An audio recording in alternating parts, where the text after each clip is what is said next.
정육면체 안에 메테인의 정사면체를 그릴 수 있는 방법. 네, 이런 식으로 그릴 수가 있어요. 대각선 길이를 한 변으로 해서 정사면체를 만들 수가 있거든요. 자, 그러면 이 그림 이어서 어떤 식으로 해야 되는지 한번 보겠습니다. 자, 이렇게 한 뒤에 그 다음에 우리가 보고 있는 이 초록색 두 직선이 있는데 그 사이의 각도가 세타라고 하고 이 각도가 109.5도인 것을 밝히는 거죠. 그래서 코사인 109.5도를 넣었을 때 마이너스 3분의 1 값이 나온다고 주어졌으니까 마이너스 3분의 1 값이 어딘가에서 나오게 될 거예요. 자, 이렇게 했을 때 벡터들을 몇 가지를 정의를 해봅시다. H1에서 C까지의 벡터를 이렇게 1,1,1로 둔 거죠. 한 변의 길이가 2라고 줬기 때문에 C는 정육면체의 가운데에 있잖아요.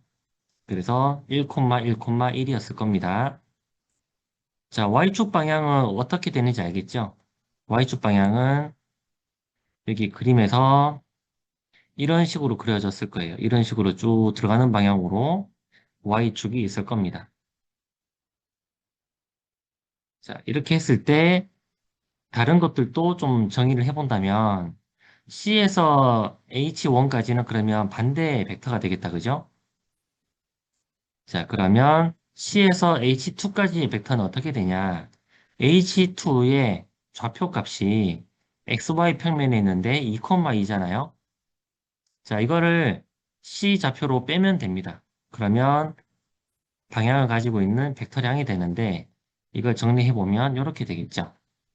그러면 CH1 초록색 벡터 하나, 그리고 CH2 초록색 벡터, 그래서 C에서 H 방향으로 나가는 벡터로 두 개를 정의를 했다면 우리 저번 시간에 배웠던 내적을 이용해 봅시다. 그러면 코사인 값이 나오잖아요. 자, 두 벡터 내적하는 거. 일단 좌표값들이 다 있기 때문에 내적할 때는 같은 방향 성분끼리만 곱하면 된다 했었잖아요. 그래서 마이너스 i 해시랑 i 이게 x축 방향 벡터입니다. 크기가 1만큼 있는 벡터라는 뜻이죠. 자, 두 개 곱하면 마이너스 1인데 자, 이제는 이렇게 내적을 하게 되면 폭에서 곱한 뒤에는 방향성을 잃어버리고 그냥 크기만 적어주면 된다. 마이너스 1. 그리고 마이너스 j랑 플러스 j랑 같은 방향끼리 곱하면 또 마이너스 1. 마이너스 k 하면 마이너스 1 곱하기 마이너스 1이니까 결국 플러스 1입니다. 그리고 이 벡터의 크기를 보면 1,1,1이잖아요. 요거 제곱 더하기 제곱 더하기 제곱하면 1 더하기 1 더하기 1이니까 3이잖아요.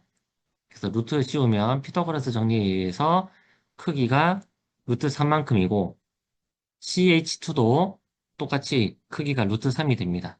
이제 코사인 값이 나오겠죠, 그러면? 자, 이렇게 증명을 하는 겁니다. 자, 이런 문제에서는 우리가 어떻게 가장 핵심적인 부분을 받아들여야 되냐? 그림 그리는 거였죠, 이번에도. 정육면체에 정사면체를 안에 그릴 수 있는 방법.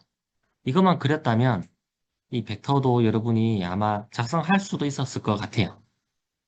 자, 이건 시험 문제는 아니었고, 그, 너네보다 1년 선배인 지금 2학년 올라가는 학생들 중에 한 명이 만들었던 문제였습니다. 괜찮은 문제라서 소개시켜줬던 거고. 자, 그러면 이번에는 벡터의 외적을 알아보도록 하겠습니다. 저번 시간에 선생님이 벡터를 배우는 이유에 대해서 설명을 했어요. 벡터를 합칠 수도 있고, 뺄 수도 있고, 곱할 수도 있다. 근데 이 곱할 때는 저번 시간까지 배웠던 게 내적이었단 말이에요. 외적이라는 곱도 있습니다. 자, 어떤 곱인지를 한번 볼게요. A, B 벡터가 이런 식으로 주어졌을 때 내적을 하라고 한다면 같은 방향 성분만 곱하라 라는 것이 돼서 결국 A 코사인 성분만 곱을 해줬다는 말이지요. 이거랑 B의 크기를 곱했을 때 내적 값이 나왔습니다. 안쪽으로 폭에서 곱했다라는 거예요. 그리고 그 결과는 그냥 크기만 나왔기 때문에 방향성이 없는 스칼라량으로 나왔다.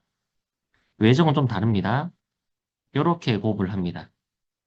자, A의 성분 중에 B와 수직인 성분만 추출을 해서 사인 성분이죠, 그러면. 왜냐면 사인의 관계가 이렇게 있으니까 요 길이가 결국 여기 붉은색 화살표의 길이랑 똑같겠죠. 이렇게 수직한 성분, B와 수직한 성분만 곱하고 싶은 거지. 이거 면적 구할 때 쓸 수 있잖아요. 가로 곱하기 세로 하면 그러면 면적이 나오죠. 만약에 평행 사변형이 있어요. 평행 사변형이 이렇게 있어요. 이렇게 똑같이 그려졌다고 칩시다.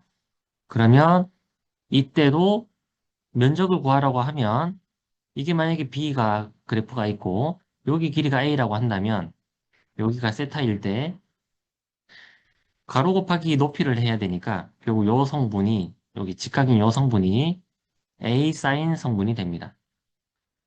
자, 이때도 역시 가로 곱하기 높이를 해서 A 사인 파이랑 B랑 곱하면 넓이가 나왔잖아요.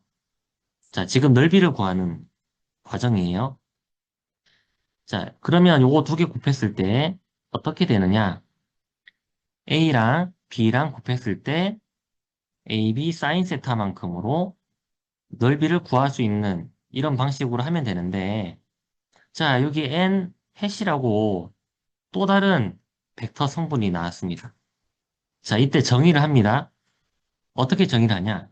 지금 A랑 B가 있는데 A 성분 중에 B와 수직인 성분만 곱하라라는 뜻이 외적이에요. 이 결과로 만들어지는 새로운 벡터가 있습니다. 자, 이건 결과가 스칼라가 아니라 벡터입니다. 방향성이 있는 결과값이 나오게 된 거예요. 자, 이 방향이 어디냐? A에도 수직이고 B에도 수직인 벡터예요. A에도 수직이고 B에도 수직인 벡터. 그러면 여러분 지금 보고 있는 화면에 들어가는 방향이나 화면에 수직으로 나오는 방향이면 될 거예요. 그래서 이 새로운 벡터의 방향은 A에도 수직, B에도 수직인 새로운 벡터의 방향이 바로 이 n이라는 벡터입니다. 그 나중에 또 배우겠지만 수직 항력이라고 해서 면 위에 물체가 이렇게 있으면 받쳐주는 수직 방향, 면의 수직인 방향으로 저항해주는 이 힘을 우리가 수직 항력 n이라고 씁니다. 이때 이 n이라는 글자가 그 영어 노멀의 앞글자예요. 노멀이 뭐 정상적인 뭐 이런 뜻도 있겠지만 수직한 이런 뜻도 있어요. 자, 수직한 방향으로의 새로운 벡터가 나옵니다. 자, 이 방향 어떻게 설정하냐? A 크로스 B를 하잖아요. 자, 이거 B 크로스 A랑 반대입니다. 그래서 여기 방향을 잘 보고 손을 잡아야 돼요. 어떻게 하냐?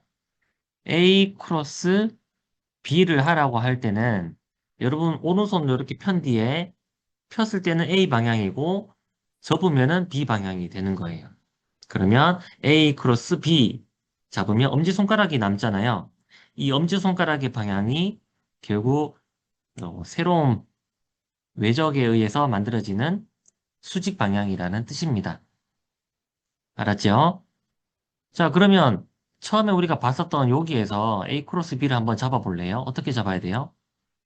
A 크로스 B, A 크로스 B 이렇게 되잖아, 그지? 그러면 화면으로 들어가는 방향이죠. A를 먼저 해야 돼요. A 크로스 B, 예, 들어가는 방향이 되는 거죠. 이런 식으로 잡으면 됩니다. 반대로 해볼래요? B 크로스 A를 해볼래요? B 크로스 A를 해볼래요? 그럼 B 크로스 A 잡으면 엄지손가락이 화면에서 나오죠? 그래서 반대가 돼요. 이거 두 개가 반대 방향이 됩니다. 알았죠? 자, 이 수직한 새로운 방향을 우리가 말을 해야 되는 이유가 있습니다. 자, 이거 무슨 말이냐? 어제 그렸었던 그림 중에 하나를 다시 한번 그려볼게요. 예를 들어서, 자, 여기 지금 문고리가 있어요. 축에서부터 어떤 거리가 떨어져 있는데, 이쪽 방향을 거리의 벡터라고 합시다. R이라고 할게요. 그 다음에 힘을 줘요. 이쪽 방향으로 힘을 줘요. 자, 이렇게 하면 결국 돌아갈 거 아니에요, 이게. 돌리는 효과가 생기는데, 참고로 이걸 돌림 힘이라고 합니다. R 크로스 F. R 크로스 F를 하면 돼요. 잡아볼래요? 어떻게 잡아야 돼요, 그러면? 오른손으로 한번 해봐요. R 크로스 F 해보세요. R 크로스 F 하면 엄지손가락이 위로 올라가지? 그래서 위쪽 방향에 돌림 힘을 만든다. 이렇게 말하는 거지. 그럼 반대 방향으로 만약에 새로운 힘이 가해졌다고 하면 R 크로스 F 해볼래? R 크로스 F. 결국 아래쪽 방향에 돌림 힘이 나와요. 자, 펼친 손 했다가 접어버리면은 엄지손가락이 이번 이쪽으로 나온다는 거지. 자, 여기서 만약에 위쪽 방향으로 돌리는 힘이 만약에 10만큼 작용했는데, 자, 실제로는 위로 가해지는 힘이 아니라 이쪽 방향으로 돌아간다라는 이 효과를 만들어낼 수 있는 어떤 측정치라는 겁니다. 그럼 반대 방향이 예를 들어 4야. 그럼 이렇게 돌아가는 문 같은 경우는 순수하게 6만큼의 돌려주는 효과와도 똑같겠죠. 그래서 10 빼기 4. 자, 벡터기 때문에 방향성이 있어서 한쪽을 플러스로 잡았다면 반대 방향은 마이너스가 되기 때문에 이 벡터를 합치면 결국 6만큼이 나온다라는 거죠. 자, 그래서 얘는 어떤 식으로 어, 돌아가는 문이 어떤 식으로 속도가 바뀔 것인지도 예상을 하게 돼요. 이렇게 지금 반대 방향으로 이런 것들을 우리가 연산 처리를 할 수 있기 때문에 순수하게 어떤 값이 나오는지도 계산이 가능하다라는 거죠. 그래서 요거 수직한 방향으로 만들어낼 때 더하고 빼고 하면서 벡터를 연산하기가 쉬워요. 이런 이유 때문에 이런 외적을 또 배우기도 합니다. 안 그러면 어떻게 설명해야 돼요? 반시계 방향, 뭐 시계 방향 이렇게 말을 해야 되잖아요.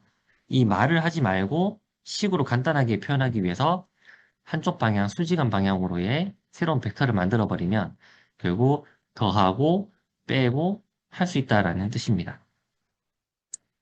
자, 순서 잘 바꾸면 안 됩니다. 순서는 B 크로스 A를 해버리면 반대 방향으로 결국 새로운 벡터의 방향이 나온다. 조심하라라는 거죠. 자, 두 가지 지금 곱셈을 배웠어요. 내적. 내적 같은 경우는 이렇게 적어 써야 됐죠. A, 닷, B. 지금 외적은 뭡니까? A 크로스 B죠. 요거 달라요. 우리가 숫자를 곱할 때는 똑같아요. 숫자를 곱할 때는 뭐 3 곱하기 2 해도 되지만 3 곱하기 2 요렇게 해도 똑같죠. 이건 괜찮아요. 숫자 할 때는 어떻게든 다 똑같지만 이 벡터 양이 됐을 때는 벡터를 곱한다. 요건 내적이라는 뜻이고 그래서 같은 방향으로 곱해서 그 크기만 알게 되는 스칼라 값이 나온다라는 것이고 그리고 벡터를 곱할 때 이번에는 이렇게 X 표시를 해서 크로스 곱을 하게 되면 벡터 값이 나온다. 그렇기 때문에 구분을 해야 됩니다. 이제는. 자, 그럼 이 사인 뭔가 그 값이 나오게 됐는데 몇 가지 좀 활용을 해보도록 합시다. 만약에 A 벡터가요, 이미 이렇게 X 방향, Y 방향, Z 방향으로 설정이 돼 있고 B도 똑같이 각 성분별로 어떤 크기가 있는 좌표 값을 가진다고 하자. 자, 얘들 어떻게 하느냐? 내적은 어떻게 했나요? 같은 값끼리, 같은 성분끼리 이렇게 곱했단 말이죠. 요거 더하기, 요거 곱한 거 더하기, 요거 곱해서 다 더했단 말이죠. 그게 내적이었단 말이야. 자, 외적은 어떻게 해야 되냐? 요렇게 합니다. 자, 요거 외우는 게 힘들죠. 그죠? 선생님도 솔직히 이거 안 외우고 살아요. 자, 이걸 어떻게 하면 이렇게 귀찮게 하지 않고 할 수 있느냐? 행렬식이라는 것으로 해결을 합니다. 행렬이라는 것을 아마 안 배웠을 것 같아요. 행과 열로 되어 있는 것을 말합니다. 자, 이렇게 해서 행과 열로 되어 있는 것을 말하는데 어디가 행이지?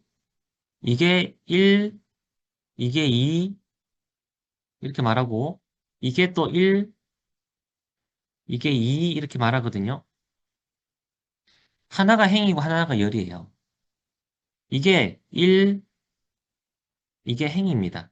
옆쪽으로 된 것이 행입니다. 그리고 세로로 되어 있는 것이 열입니다.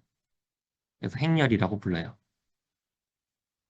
이런 식으로 아니면 성분이 이렇게 세 개가 되어 있을 때도 있고 그래서 3 곱하기 3으로 행렬이 주어질 때도 있기도 하고 선생님이 이거 수학 시간에 고등학교 수학 시간에 행렬을 도대체 왜 배우는지를 모르겠는 거예요. 그래서 선생님한테 물어봤거든요. 수학 선생님한테. 왜 배우는 거예요? 선생님이 이거 왜 배우는지 이해를 하고 그게 납득이 되어야 공부가 좀 되는 스타일이라서 이게 행렬을 왜 배우는지 몰라갖고 질문을 했는데 이게 나중에 물리나 아니면 좀 더 수학에서 좀 더 편한 방법으로 수식을 전개할 수 있게끔 도와주기도 하고 또는 뭐 변환을 할 때도 좌표 변환을 할 때도 좀 수월하게도 이용이 됩니다. 어떤 도구라고 생각해주면 되겠어요. 자, 이렇게 괄호 안에 넣는 이렇게 있는 것을 행렬이라고 하고요. 이걸 행렬이라고 하고 그리고 왼쪽 이렇게 절대값처럼 이렇게 짝대기 그려져 있는 이렇게 나와 있는 꼴을 행렬식이라고 합니다. 자, 이 행렬식을 이용하면요. 요 위에 있는 공식을 외울 수가 있어요. 쉽게 외울 수가 있어요. 한번 볼게요. 아, 행렬에 뭐가 행인지 뭐가 열인지 헷갈리면 이렇게 생각하면 돼요. 여러분 그 십자가를 그리잖아요. 덧셈 말이야, 덧셈. 이렇게 그리지. 하나, 둘. 순서가 보통 이러지 않아요? 가로 먼저 긋고 세로 그리지 않나, 보통? 이거대로 순서대로 하면 돼요. 행렬. 알았죠? 행렬. 이런 식으로 외워도 됩니다. 자, 요 행렬식을 가지고 이걸 어떻게 쉽게 알 수 있느냐? 자세하게 알아볼게요. 자, 요렇게 규칙성을 가지고 한번 해봅시다. 오른쪽 대각선으로 내려올 때는 플러스 해주면 되고, 왼쪽에서 이제 오른쪽 위로 올라가면서는 마이너스로 해주면 돼요. 그래서 AD 빼기 BC, 이런 식으로 적는다라는 거지. 자, 요렇게 계속 이용을 해봅시다. 어떻게 되는지. 자, 그러면 어떻게 하냐? 자, 규칙을 잘 봐야 돼요, 여러분. I 방향으로. 자, 이게 X축 방향입니다. X축 방향의 성분을 알고 싶어요. 이 두 벡터를 외적해서 나오는, 즉, 이 두 벡터의 모두 수직인 벡터를 하나 내가 알고 싶어요. 이 뭐 C 벡터라고 할까요? 그러면 C 벡터의 X축 성분을 구할 때 어떻게 하느냐? 잘 봐야 됩니다. 같은 행과 열을 쳐다보지 말고 나머지 남아있는 2 곱하기 2 행렬을 이렇게 행렬식으로 취해주는 거예요. 그래서 저렇게 적은 거예요. 자, 그런 다음에 어떻게 하면 될까요? 여기 오른쪽에 어떻게 하라고 돼 있죠? 그러면 AY랑 BG를 곱해서 결국 AY, BG 이렇게 하라는 거지. 그 다음에 올라갈 때는 마이너스 하라 있단 말이죠. 마이너스 AG, BY 이런 식으로. 자, 요게 X축 성분이라는 뜻입니다. I 해시 앞에 있잖아요. X축 성분이라는 뜻이에요. 그 다음에 K도 한번 해볼까요? 똑같이 해보겠습니다. 이거 외적해서 나온 결과가 어떤 벡터가 나왔다면 이 벡터가 A에도 수직이고 B에도 수직인데 G축 성분은 어떤 값을 가지느냐? 자, 여기 K 해시 여기 있죠? 그러면 같은 열과 같은 행을 쳐다보지 말고 나머지 남아있는 애들을 적어주는 거예요. 그러면 똑같이 요거 덧셈으로 하면 돼요. 그러면 ax, by. 요건 순서 상관없습니다. 빼기 올라가는 방향은 빼라고 있죠. 그래서 빼기 ay, bx. 이게 C 벡터의 G축 성분이라는 뜻이에요. 자, 이런 식으로 처리하면 아까 전에 우리가 봤던 전개된 식을 안 외워도 돼요. 요거 말이야. 이거 안 외워도 된다고. 이거 안 외워도 되는 거예요. 자, 좀 더 봅시다. 좀 특이한 게 있어서 그래요. 자, 중간에 있는 얘는 좀 다릅니다. 얘는 같은 행약, 같은 열을 지우고 보면 남아있는 요 네 개가 여기 밑에 적혀져 있죠? 근데 얘는 앞에 마이너스를 붙여줘야 돼요. 알았죠? 자, 정신 차리고 봐야 돼요. 자, 얘 같은 경우는 1행 1열입니다. 얘는 1행 2열이고, 얘는 1행 3열인데, 요거 합쳤을 때 짝수면은 플러스 해주면 돼요. 플러스. 합쳤을 때 짝수잖아요. 4. 플러스. 합쳤을 때 홀수면 여기 앞에 마이너스를 적어요.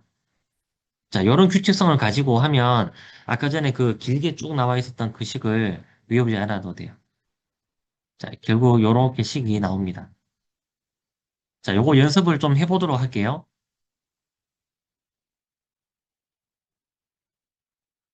자, 방금 이야기했던 걸 A, B 벡터가 만약에 임의의 벡터로 이렇게 주어졌다고 치자. 그러면 A 크로스 B를 하면 A에도 수직이고 B에도 수직인 또 다른 벡터를 하나 찾아라는 뜻입니다. 찾아라는 뜻이에요. 그래서 우리가 아까 전에 이쪽 뭐 했었던 건데 바로 좀 화면에서 다뤘던 걸로 이해를 하면 되겠어요. 자, 연습을 좀 해보도록 합시다. 요건 쌤이 쭉 전개를 할게요, 그냥.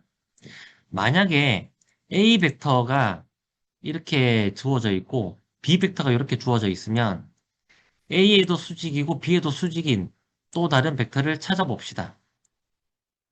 자, 그러면 만약에 아까 전에 행렬식처럼 그런 걸 하지 않으면 어떻게 해야 되냐? 일일이 전개를 해야 돼요. 자, 전개할 때 어떻게 하느냐? 보세요. 자, 일일이 쭉 펼쳐서 해야 되는데 무슨 뜻인지 봅시다. 먼저 X축 방향으로 3만큼 가지고 있는 애랑 X축 방향으로 마이너스 2만큼 가지고 있는 애를 외적을 해보면 이거 같은 방향이잖아요. XX. X축, X축이에요. 그죠? 그래서 여기 사인 값을 하면 사인 0도나 아니면 반대 방향이라면 사인 180도가 됩니다. 이거 0입니다. 0이에요. 그래서 수직한 성분만 남게 해주면 되는데 일단 나란한 방향으로 있기 때문에 얘는 0이 되는 거예요. 또 해봅시다. 3i랑 3k를 외적을 해봅시다. 그게 이렇게 밑에 적혀져 있어요. 자, 이거 어떻게 하면 알 수 있느냐? 좌표를 한번 그려볼게요, 여러분. 눈 뜨고 잘 봐야 돼요. 이쪽 방향이 X축, 이쪽 방향이 Y축이라고 하자. 그리고 G축이 이쪽 방향이에요. 그러면 이것대로 해봅시다. 3i라는 것은 X축 방향으로, X축 방향으로 3만큼을 가지고 있는 벡터야. 3i 해시 말이야.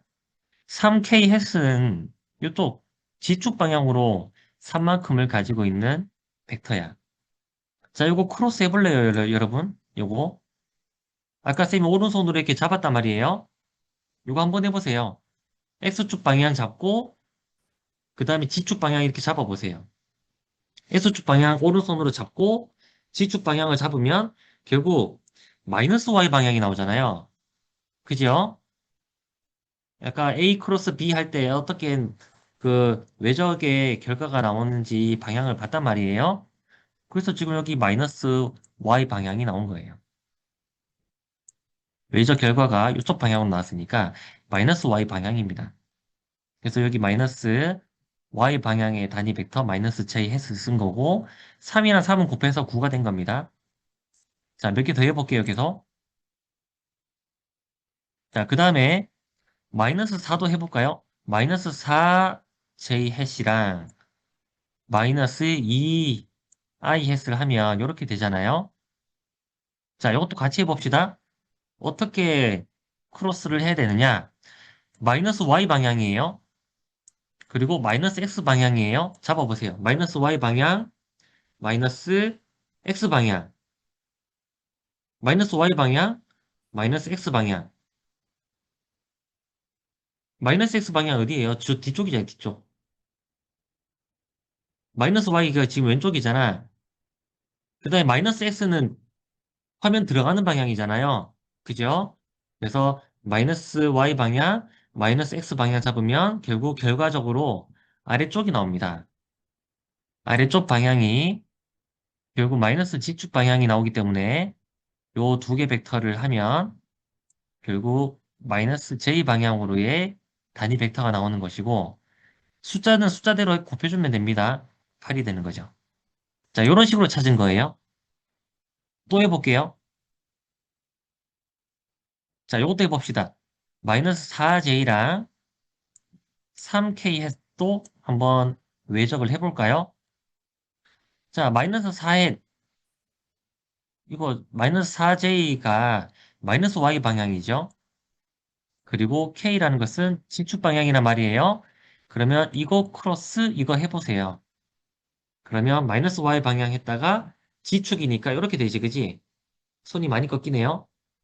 이쪽으로 갔다가 이렇게 꺾인단 말이야. 그럼 결국 만들어지는 엄지손가락은 마이너스 x 방향으로 나온단 말이에요. 마이너스 x 방향. 그래서 지금 여기 마이너스 x 방향이 나왔잖아요. 이렇게. 그 다음에 숫자만 곱해서 결국 이렇게 12가 나왔습니다. 자, 이런 식으로 하게 되면요. 되게 번거로운 거예요, 이게. 일일이 다 이거 크로스 저거, 이거 크로스 저거 이렇게 해버리면 계속 이거 막 손가락 하면서 찾아야 된단 말이에요. 이게 얼마나 비효율적이에요.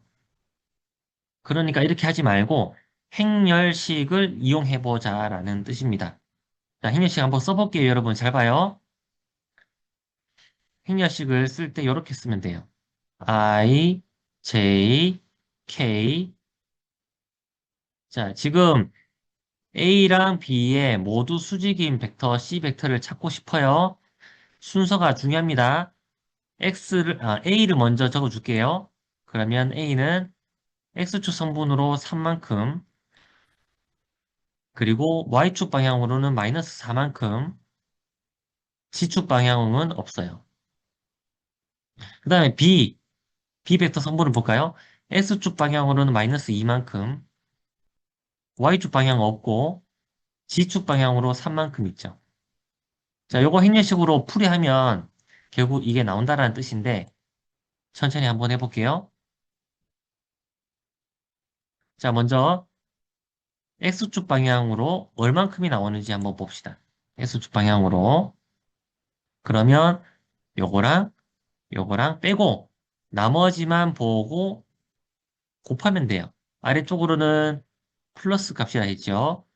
그래서 곱해주면 마이너스 4랑 3이랑 곱하면 마이너스 12. 위쪽으로는 0입니다. 그죠? 자, 지금 요렇게 일단 하나 벌써 작업했고, 그리고 Y축 방향의 벡터도 한번 찾아볼까요? 자, Y축 방향. 그러면 Y축 방향으로는 마이너스 J 해놓고 똑같이 하는 거예요. 같은 행, 같은 열 없애고 봅시다. 그러면 3이랑 3이랑 곱해서 9. 자, 아래쪽으로 내려올 때 플러스예요. 올라갈 때는 마이너스. 근데 0이 있네. 끝입니다. 자, 그 다음에 마지막으로 지축 방향은 어떤 성분이 남아있는지 한번 볼까?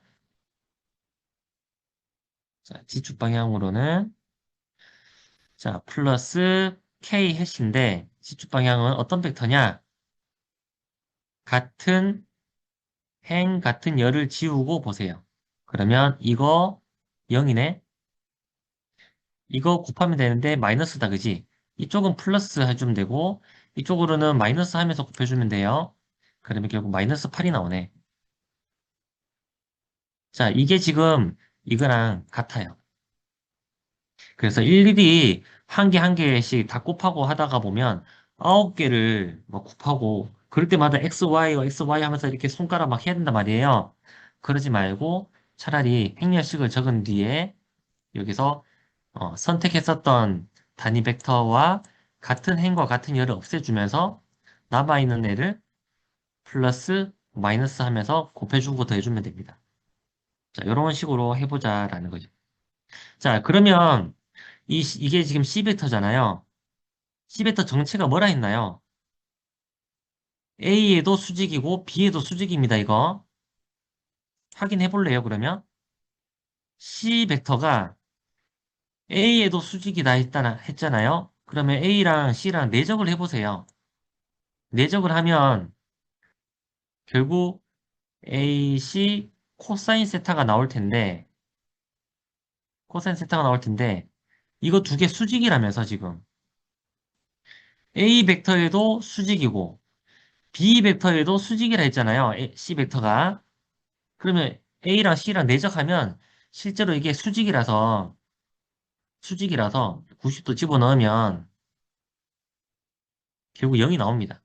한마디로 같은 방향 성분이 없다라는 결론이 나와야 돼요. 내적해볼까요, 그러면? A 벡터랑 C 벡터 내적해봅시다. 같은 성분끼리 곱해볼까요? 그러면 3 마이너스 12 곱해보세요. 마이너스 36.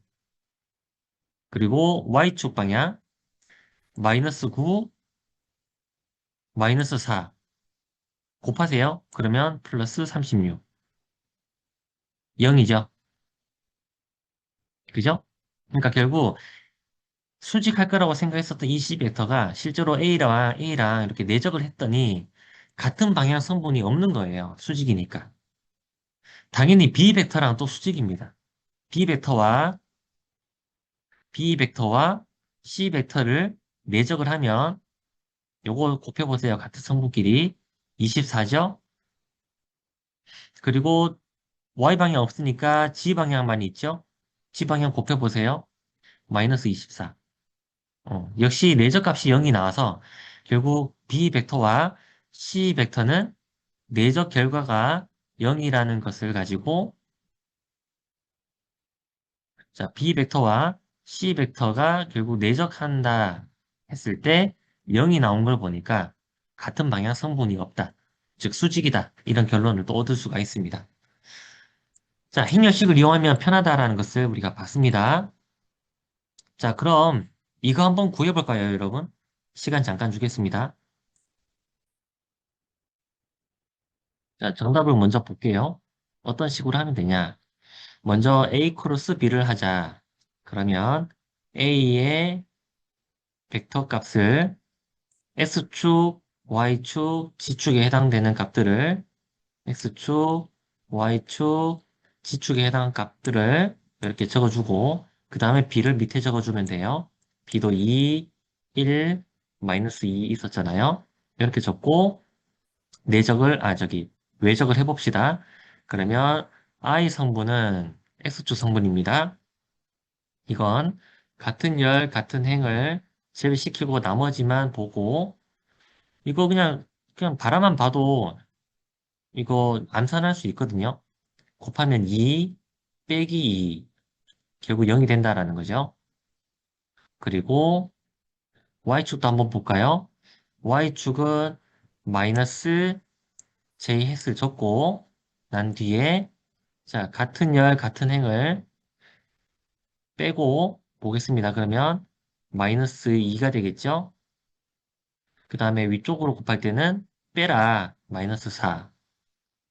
요거 하면 결국 마이너스 마이너스 플러스 돼서 결국 6이 나옵니다. 그 다음에 마지막으로 K방향은 G축입니다. K방향으로는 요거 빼고 요것만 쳐다보면 되지요. 그러면 1 빼기 마이너스 2니까 결국 플러스 2가 돼서 3이 나옵니다. 자, 이런 식으로 하면 결국 이 벡터를 쳐다만 봐도 행렬식을 이렇게 적고 난 뒤에 바로 이게 답이 도출이 돼요. 행렬식만 적어도 바로 이렇게 나올 수 있다고. 여기 오른쪽에 있는 이 과정은 충분히 암산으로 할 수 있는 거기 때문에 행렬식 적는 것만으로도 A와 B의 모두 수직한 이 벡터를 찾을 수가 있다라는 거죠. 알았죠? 자, 이 의미가 무엇인지 좀 이따가 문제 풀면 알게 될 거예요. 그 다음에 A 벡터로부터 C 벡터까지의 벡터의 크기는 무엇이냐? A 벡터가 있고요. 그리고 C 벡터가 있다고 치자. 그러면 여기서 하라고 한 것이 결국 이거죠. A에서 C까지 이걸 말하는 거잖아요. 자, 이거 어떻게 합니까? 저번 시간에 잠깐 봤는데 요렇게 왔다가 요렇게 오면 똑같죠? 그죠? 그래서 이쪽으로 올 때는 뭐냐? 마이너스 A 벡터입니다. 그래서 결국 마이너스 A랑 C 벡터를 더해주면 결국 이게 A에서 C까지의 벡터라는 뜻이고 이렇게 생각해도 돼요. C 빼기 A 하면 돼요. C 빼기 A 해도 똑같죠? 그래서 마지막 종착지 빼기 처음 상태 이렇게 빼면 우리 예전에 변이했었던 것처럼 이렇게 뺐을 때 여기에서 여기까지의 이 벡터가 나오는 거고 자 크기라고 했습니다. 크기는 어떻게 하는지 정답 보면서 할게요. 결국 C 빼기 A를 하면 되기 때문에 C 빼기 A를 하세요. 그러면 같은 성분끼리만 빼면 됩니다. 이렇게 나와요. 크기는이라고 했죠? 크기는 각 여기 개수들을 제곱한 뒤에 루트 씌워 놓으면 피타고라스 정리에 의해서 나옵니다. 이렇게 나오는 거죠. 어떻게 하는지 알겠죠? 자, 크기 같은 경우는 저번 시간에도 연습을 했었던 겁니다. 자, 그럼 이 문제를 한번 풀어보도록 합시다. 원점에서 A, B, C를 향하는 벡터가 있습니다. 그 벡터들이 한 변이라고 했을 때 결국 세 변이 나오죠. 자, 그 말은 이렇게, 이렇게, 그리고 만약에 이런 의미의 어떤 벡터가 나오는데 이 평행사변형의 부피를 구하라는 뜻이에요. 이 평행사변형의 부피를 한번 구해보세요. 이런 뜻이고 지금 예를 들어 A 벡터가 있고 B 벡터가 있고 C 벡터가 있다면 평행사변형의 부피 어떤 식으로 구했을까? 자, 이걸 우리가 배웠던 내적과 외적으로 한번 구해보도록 합니다. 자, 힌트는 내적, 외적을 이용하는 겁니다. 알았죠? 자, 한번 풀어봅니다. 자, 평행육면체의 부피 구하는 거. 어떻게 하는지 알죠? 만약에 A, B, C 벡터가 이렇게 돼 있다고 치자. 그냥 임의로 그렸습니다. 그럼 먼저 밑넓이 구해야 되고, 그리고 높이를 곱해야 되잖아요. 자, 밑넓이 구하는 공식 알고 있죠? 자, 밑넓이는 어떻게 구하냐? 자, 여기 먼저 봅시다. 자, 밑넓이 구하는 겁니다. B 벡터랑 C 벡터가 이렇게 있을 때 밑넓이는 당연히 여기 밑변 곱하기 높이 하면 되잖아요. 높이의 의미가 뭔지를 보면 돼요. 높이의 의미가. 높이가 여기서 뭡니까? 요 두 벡터가 이루는 각이 있을 때 B의 요쪽 성분, 요 수직한 성분이 있다면 이 성분이 뭐예요? 이게 각도 세타라고 하면 크기가 B 사인에 해당하는 값이에요. 이게. 그러니까 사인을 만족시키는 값이 나오는 이 그 벡터의 곱이 바로 외적이었습니다. 외적을 하면 이게 아까 전에 쌤이 이야기했지만 B와 C의 사인 값으로 사이 각도 사인 값으로 이렇게 구하라고 했단 말이에요. 그러니까 지금 우리가 평행사변형의 넓이 구하는 공식이랑 이 공식이랑 똑같지요. 그죠? 그래서 밑에 C 크기랑 B 사인 세타 요 크기 곱해주는 것 자체가 이게 밑넓이입니다. 자, 밑넓이를 이렇게 하면 지금 외적 결과로 나오는 게 뭐라고 했나 보면 뭐 B 크로스 C 해도 됩니다. 근데 C 크로스 B를 하면 방향이 반대로 되는 거지 어쨌든 크기 자체는 똑같다라는 거예요. 이게 플러스로 나오느냐 마이너스로 나오느냐 요건 차이가 있긴 하지만 어쨌든 방향성에 대한 것이고 크기 값은 부호에 상관없이 같으니까요. 그래서 넓이는 당연히 플러스가 나와야 됩니다. 자, 만약에 C 크로스 B를 했다고 치자. C 크로스 B를 해도 똑같이 방향만 뒤집히는 거지 크기 자체는 똑같거든요. 그럼 C 크로스 B를 하면 자, 새로운 벡터 방향이 어디가 나오나요? 이거 아까 했던 거 있잖아요. 자, C 크로스 B 하면 이렇게 되죠. 즉 위쪽 방향에 새로운 B에도 수직하고 C에도 수직한 새로운 벡터 방향이 나옵니다. 어떤 n이라는 벡터로 표시를 할게요. 자, 이렇게 해시라고 적는 것은 그 벡터의 크기가 1인 단위 벡터를 말을 합니다. 자, 그렇게 하면 요 벡터랑 자, A 벡터 보세요. A 벡터가 이렇게 비스하게 생겼단 말이에요. 근데 평행 육면체의 부피를 구할 때 민 넓이를 구했다면 부피 구할 때는 높이를 하잖아요. 자, 높이 성분이 뭡니까? 지금 내가 구했었던 요 외적 결과로 나왔었던 요 성분 있죠? 이 성분이 지금 요쪽 위 성분이에요, 이게. 자, 그러면 A를 높이를 따질 때는 결국 여기 각도가 파이라고 한다면 A의 코사인 파이만큼의 성분만 곱해주면 되지.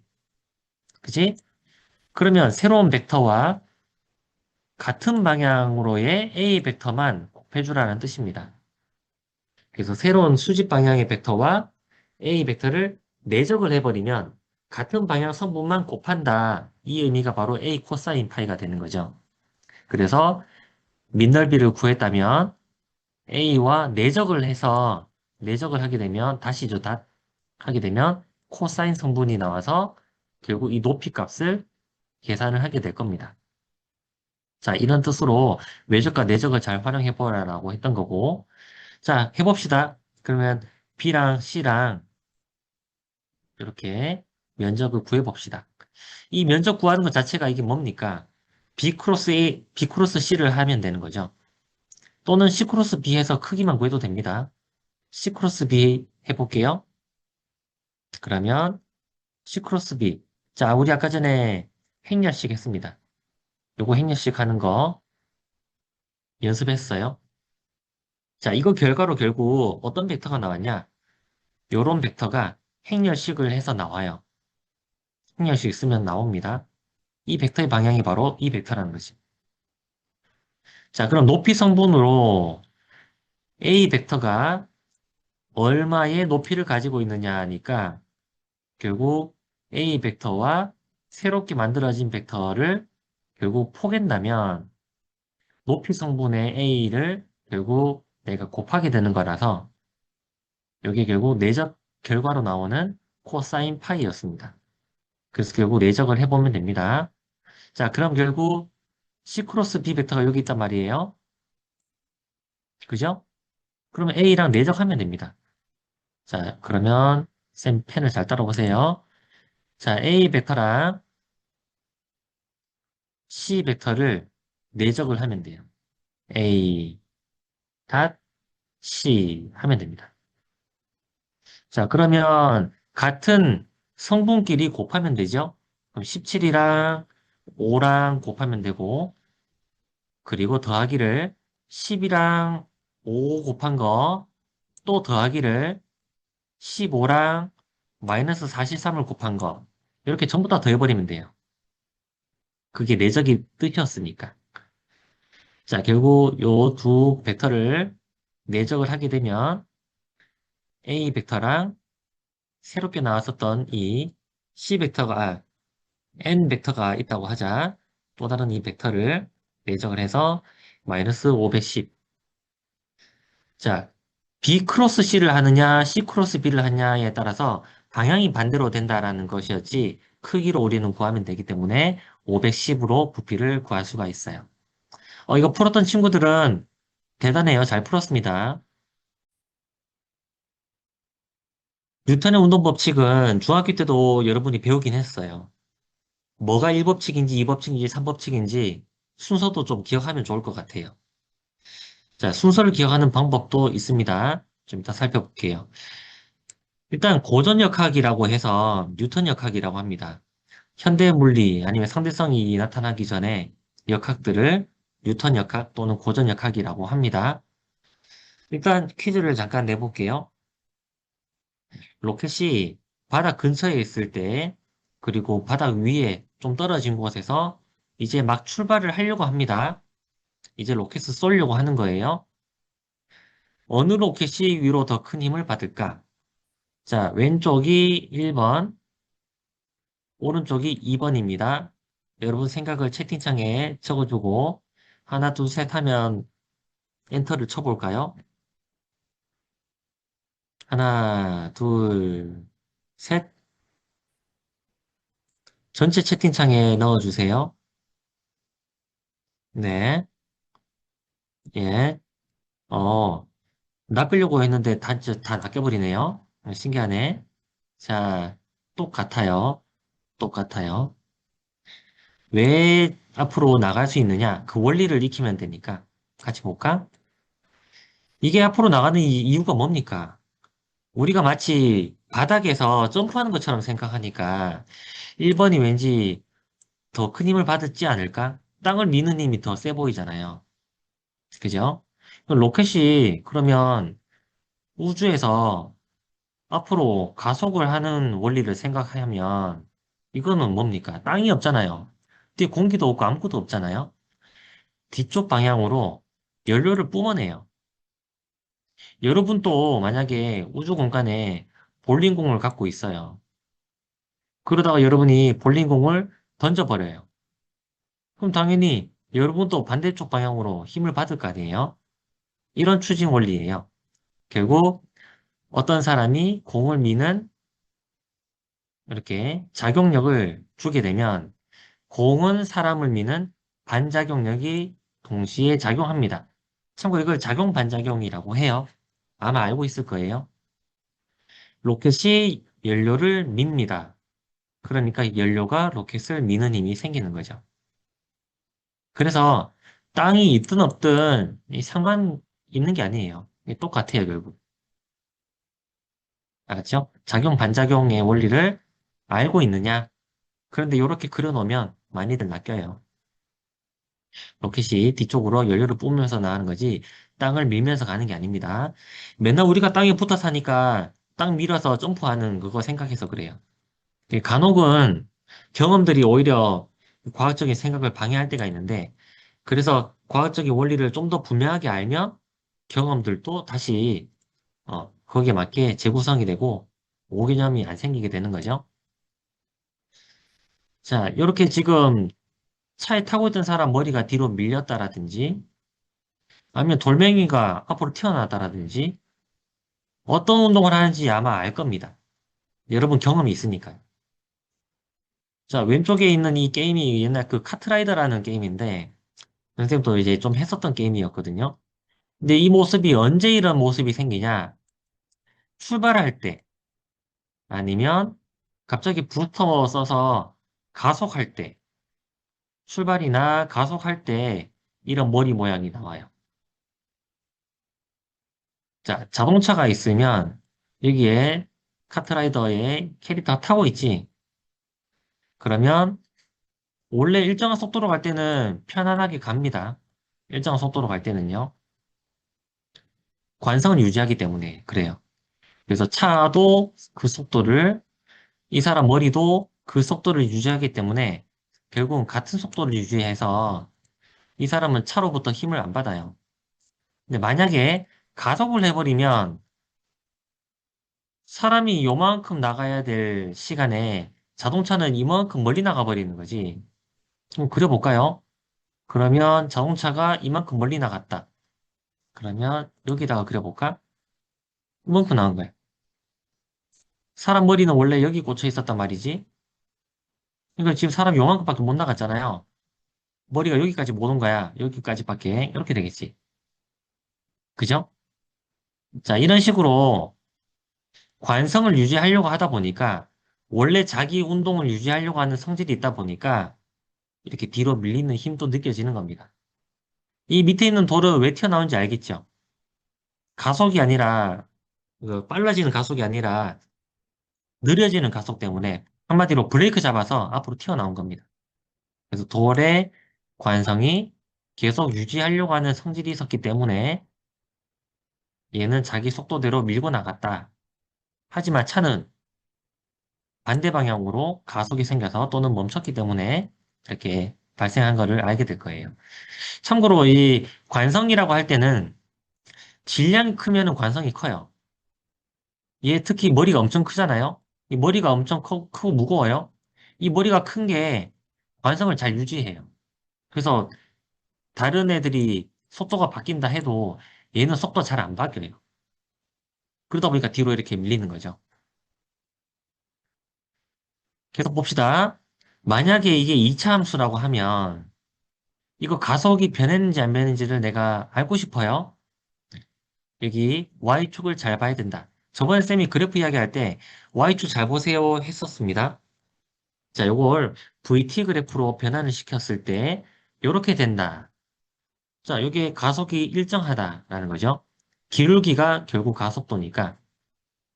왜냐하면 X축 변화량분의 Y축 증가량을 하면 이렇게 될 거고 이게 우리가 알고 있는 가속도의 정의이기 때문에 결국 기울기가 가속도다. 이런 그래프를 보고 기울기가 변하네.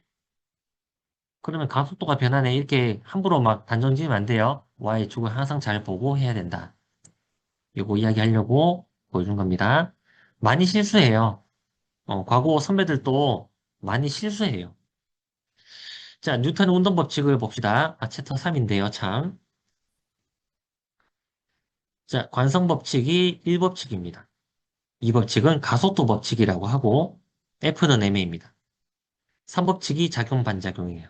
요거 순서 외우고 있어야 돼요. 외우는 방법 아주 쉬워요. 글자 많아지는 순서대로 하면 돼요. 글자 많아지는 순서입니다. 헷갈릴 때는 그렇게 하면 돼요. 그 케플러 법칙이라는 것도 있어요. 자, 케플러 법칙이 뭐냐면 태양계의 행성이나 위성들의 운동들을 말을 할 때 쓰는데 주로 행성들의 공전을 씁니다. 태양이 있으면 보통은 지구가 이렇게 원 운동을 하면서 공전한다 하지만 실제로 원궤도가 아니고 타원궤도기도 합니다. 자, 이건 케플러도 1, 2, 3법칙이 있거든요. 이게 또 헷갈려요. 뭐가 1법칙이었는지 뭐가 2법칙이었는지 헷갈린단 말이야. 자, 이런 것도 외우는 방법이 있어요. 이건 그냥 선생님이 외우는 방식인데 여러분도 한 번만 들으면 안 까먹어요. 자, 이야기를 먼저 쭉 해볼게요. 실제로 원 운동이 아니라 타원 운동을 합니다. 빛이 이렇게, 태양이 있으면 타원에 초점이 이렇게 두 개가 있는데 그 한 초점을 태양이 있고 그 주변을 타원 궤도로 공전합니다. 그리고 일정할 때가 있습니다. 가까울 때가 있고요. 태양에 가까울 때가 있고요. 태양에서도 멀리 있을 때가 있어요. 하지만 같은 시간이라면 이렇게 휩쓸고 간 면적이 같아요. 같은 시간의 면적. 그래서 면적 속도 일정의 법칙이라고도 합니다. 자, 또 3법칙이 있는데 이게 뭐냐면 다른 행성이랑 비교하는 거죠. 어떤 거리 떨어진 만큼이 있다라고 하면 여기 타원의 중심에서부터 떨어진 거리가 있다고 하면 이 거리랑 한 바퀴 회전할 때에 걸리는 이 주기와의 관계식이 있습니다. 이런 관계식들이 있는데 결국 멀리 떨어진 애 있죠? 멀리 떨어진 애는 주기도 길어요. 한 바퀴 도는데 공전하는데 더 오래 걸려요. 자, 이거를 막 배우다 보면 뭐가 1법칙이었지? 뭐가 2법칙이었지? 헷갈리는데 이것도 그리는 순서대로 외우면 돼요. 먼저 타원을 그려야 되죠? 그러니까 타원은 먼저 그려야지 순서상 맞잖아. 이게 1법칙이야.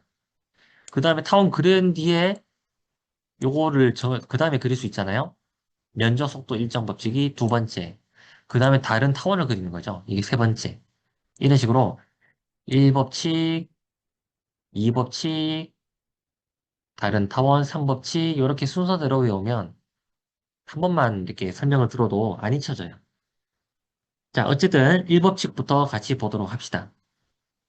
이너셔라는 단어가 무슨 뜻인지 알겠죠?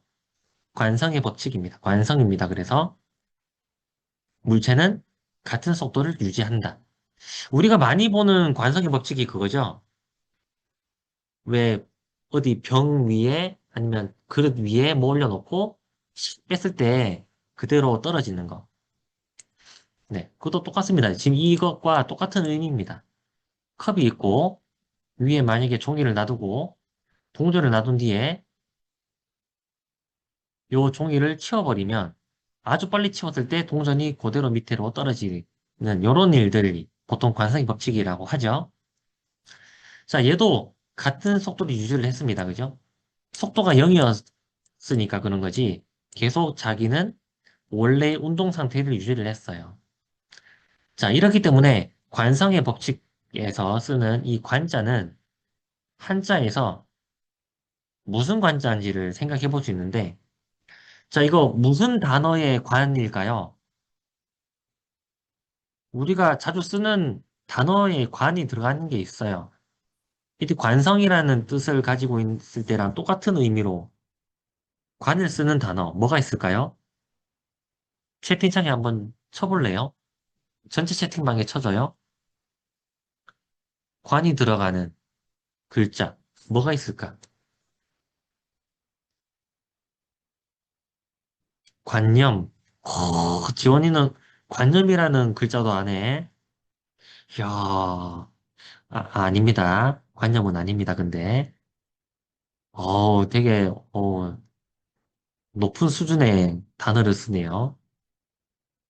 또 뭐가 있을까요? 관 들어가는 글자. 막말해도 됩니다, 여러분. 관계. 관계도 아닙니다만은. 자, 힌트는요. 물체는 같은 속도를 유지하려고 하는 경향성이 있다라는 거지. 유지한다. 유지한다라고 할 때에 어떤 관자가 들어가는 글자가 있어요. 뭘까요? 관습. 네, 관습 좋습니다. 보관은 아니에요. 보관 아니에요. 보관 아니고 관습. 선생님이 자주 쓰는 거는 뭐냐면 관습도 똑같습니다만은 습관할 때의 관자를 생각하면 돼요. 물체의 운동 습관이 유지가 되려는 성질이라는 뜻이야. 그러니까 갖고 있는 속도가 계속 유지된다라는 거지. 한자로 생각해 보면 이 관성의 법칙이 운동 습관이 유지되려고 하는 거구나 생각하면 그렇게 어렵지 않아요. 자, 외력이 없을 때 속도를 유지를 합니다. 반대로 말하면 외력이 작용하면 속도가 변할 수 있다는 뜻이죠. 참고로 그게 이 법칙입니다. 자, 외력이라는 것을 알자 힘이라고도 합니다. 자, 외력은 알자 힘이라고도 하고요. 또 다른 이름이 있어요. 자, 알자 힘이라고 할 때에 이 뜻이 net force라고 하는 거죠. net force라고 합니다. 또는 다르게 표현합니다. 합력이라고도 합니다. 자, 이 합력이라고 말할 때는 어떻게 보면 스포포지션이죠. 중첩이죠. 힘들의 중첩인 결과다. 자, 무슨 말이냐? 만약에 오른쪽으로 10N이 가해지고 있고 왼쪽으로도 10N이 가해지고 있어요. 그러면 합쳐보세요. 합치면은 결국 아무 힘도 안 주는 물체 운동이랑 똑같을 거 아니야? 0N이랑 똑같단 말이야. 합쳤잖아요. 그죠? 플러스 힘이 있을 거고 마이너스 힘이 있었겠지만 어쨌든 합쳤잖아요. 그러니까 합력이라고도 말하고 또는 만약에 이쪽으로 2N을 추가해 볼까? 그러면 당연히 2N을 가한 2N만 가한 물체 운동이 돼버릴 거야. 자, 이것도 합력이기도 합니다. 합력이기도 하지만 결국 알짜배기로 알짜배기 힘이 얼마가 남았느냐로 이야기를 할 수 있죠. 자, 알짜 힘, 합력 다 똑같은 말이고 이것들이 외력이라고 하는 거죠. 자, 만약에 10뉴턴, 10뉴턴이 가해졌어요. 10뉴턴, 10뉴턴이 이렇게 가해졌는데 이건 외력이 없는 상태입니다. 알았죠? 외력이 있잖아요 하는 게 아니라 알짜 힘이 0이면 된다. 합력이 0이면 된다라는 뜻이에요. 이게 외력이 없을 때라는 것은. 만약에 똑같은 힘으로 쳐요. 파리채로 파리 잡아봤나요? 안 잡아봤니? 야, 너넨, 야, 파리는 뭔지 알죠? 그럼 파리로 저기 코끼리 잡아봤니? 자, 둘 다 잡아봅시다. 탁 때리면 파리만 날아가죠? 그죠? 코끼리는 안 날아가요. 왜 안 날아가냐? 바로 질량이랑 관계가 있어서 그래요. 관성은 질량에 비례한다. 아까 전에 선생님이 그 카트라이더 그 머리 큰 애 걔 이야기를 할 때 질량이 크면은 관성이 크다라고 이야기했거든요. 그래서 질량이 크면 관성도 큽니다. 만약에 오토바이랑 트럭이랑 같은 속도로 가고 있다가 갑자기 빨간불을 받고 멈춰요. 오토바이는 빨리 멈추기가 쉽죠? 트럭은 멈추기 힘들잖아요. 그런 거랑 똑같아요.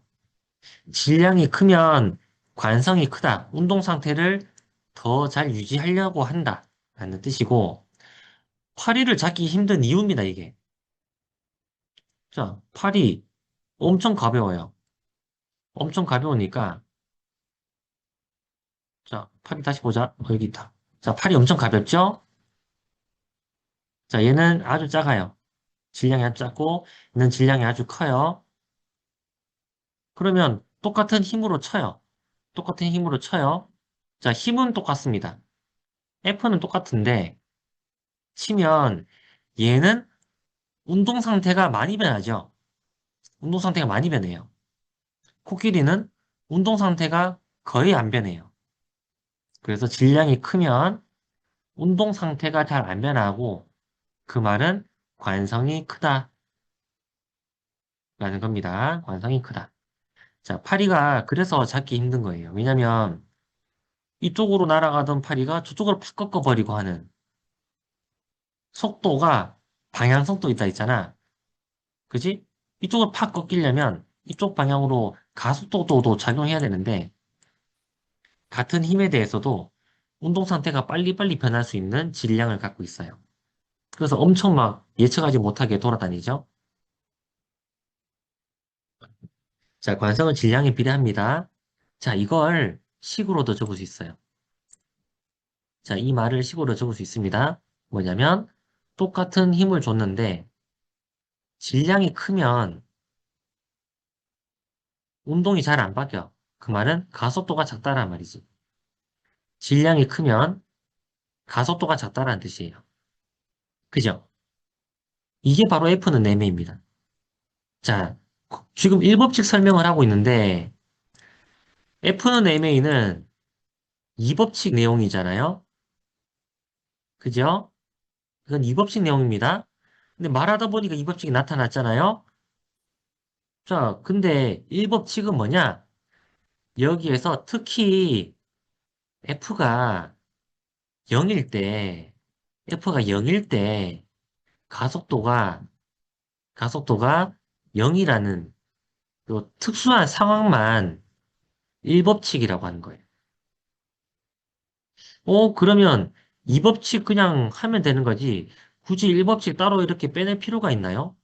어차피 F는 MA로 1법칙도 설명을 할 거잖아요. 그래서 2법칙 안에 아주 특수한 경우 하나가 1법칙이라고 했는데 굳이 1법칙을 왜 배우냐? 중요한 의미를 갖고 있어서 그래요. 그래서 1법칙이라는 걸로 따로 배우는 겁니다.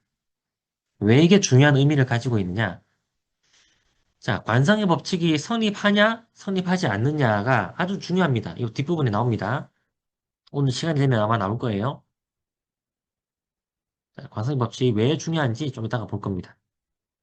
자, 질량이 크면 클수록 관성이 크다라는 말은 가속도는 작다라는 것과 똑같은 말이죠. 그래서 원래의 속도를 잘 유지한다. 그런 뜻입니다. 잘 적었죠? 자, 그러면 만약에 알짜 힘, 이 네트 폴스가 왼쪽으로 작용한다고 하자. 그러면 이 버스 자체가 가속 운동을 할 거 아니에요?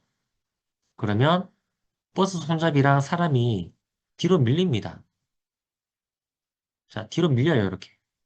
그죠? 혹시 깜짝 놀랐나요? 뒤로 밀려요? 깜짝 놀라죠, 이렇게. 이상하다라고 생각이 들어요. 자, 무슨 말이냐? 여기 안에 있는 사람은요, 관성의 법칙이 성립을 안 했어요. 왜냐면, 이 사람이 살고 있는 이 버스 안이라는 이 좌표계가 있는데, 만약에 어떤 XY 좌표계가 있다고 할까요? 이 좌표계에서 이 사람이 봤을 때는 버스 손잡이가 반대로 이렇게 밀릴 이유가 없거든요. 바깥 세상을 지금 못 보고 있다고 생각해봐요. 그러면 이 사람이 이렇게 뒤로 밀리는 이런 일도 분명히 누군가가 날 밀질 않았어요. 근데 갑자기 뒤로 힘을 받았다는 거지.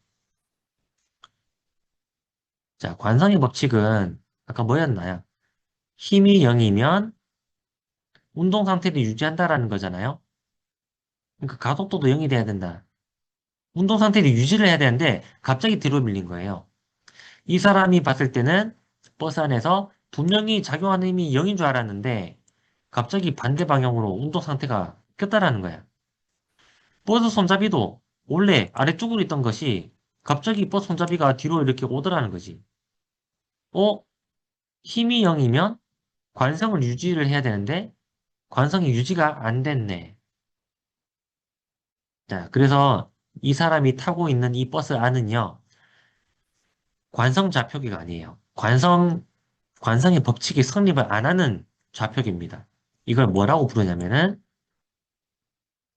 관성 좌표계가 아니다. 비관성 좌표계다. 라고 말을 합니다. 관성의 법칙이 성립을 안 하는 거예요. 힘을 안 받았는데 움직일 이유가 없는데 갑자기 운동 상태가 달라져 버렸다는 거지. 알았죠? 그래서 가속하는 좌표계입니다. 한마디로 가속하는 좌표계를 가속하는 좌표계를 비관성 좌표계라고 합니다. 자, 하지만 반대쪽에 지면에 서 있는 사람이 있을 수 있는데 이 사람은요, 지금 땅에 붙어 있는 사람이죠? 보통 이 지표면은요, 관성 좌표계로 둡니다. 물론 지구도 움직이고 있어요. 움직이고 있어요. 하지만 관성계로 이렇게 근사 처리하는 거죠. 자, 여기 안에 있는 사람 입장에서는 관성의 법칙이 성립을 합니다. 이 사람이 이 물체를 바라봐요. 이 물체를 바라봐요. 왜 뒤로 밀리는지 관성의 법칙으로 설명합니다. 왜냐? 원래 이렇게 쳐져 있었던 버스 손잡이였단 말이야. 그런데 위에 이 매달려 있었던 이 버스의 천장이 앞으로 가다 보니까 결국 버스 손잡이는 그 상태에 머무르려고 했는데 이렇게 돼버리는 거지. 형태가. 그래서 이 사람 입장에서는 관성의 법칙이 성립을 해요. 버스 손잡이는 원래 있었던 위치에 있으려고 했구나. 그래서 이 사람은 관성의 법칙이 성립합니다. 이걸 가지고 관성좌표계라고 합니다. 또는 관성계라고도 불러요. 이거 아주 중요합니다. 지금 이야기하는 거. 관성계, 관성좌표계라고 하고 가속하는 계 안에 있으면 비관성좌표계라고 합니다. 아주 중요한 말이에요. 자, 지금 관성계냐 비관성좌표계냐를 이야기를 할 때 기준이 뭐였나요? 관성의 법칙이 성립하냐 안 하냐 이거잖아요. 그래서 그 1법칙이 중요한 거예요. 이 법칙 안에 특수한 상황인 것처럼 보이는데 맞아요. 하지만 갖고 있는 의미가 커서 그래요. 그래서 뉴턴 1법칙을 관성의 법칙이라고 합니다. 자, 이 법칙 봅시다. 관성계와 비관성 좌표계는 뒷부분에서 조금 더 해보겠습니다. 여기서 그거 깊게 하면은 일단 뉴턴 1, 2, 3법칙 하는 게 중심이기 때문에 F는 MA다. 자, F는 MA를 적을 때 원래는 이렇게 화살표를 그려야 되긴 해요. 이렇게 해야 돼요, 원래는. 근데 보통 안 적긴 해요. 알았죠? 그래서 그냥 F는 MA 여러분이 씁니다. 근데 항상 이게 벡터량인 것을 알고 있어야 돼요. 방향성이 있는 벡터량이구나. 이건 알고 있으면 되는 거고, 매번마다 화살표 적진 않아요. 처음 등장하니까 적어준 거지. 자, 알짜 힘이 또는 합력이 결국 물체의 운동 상태를 바꾸게 하는데, 그게 가속도 A다.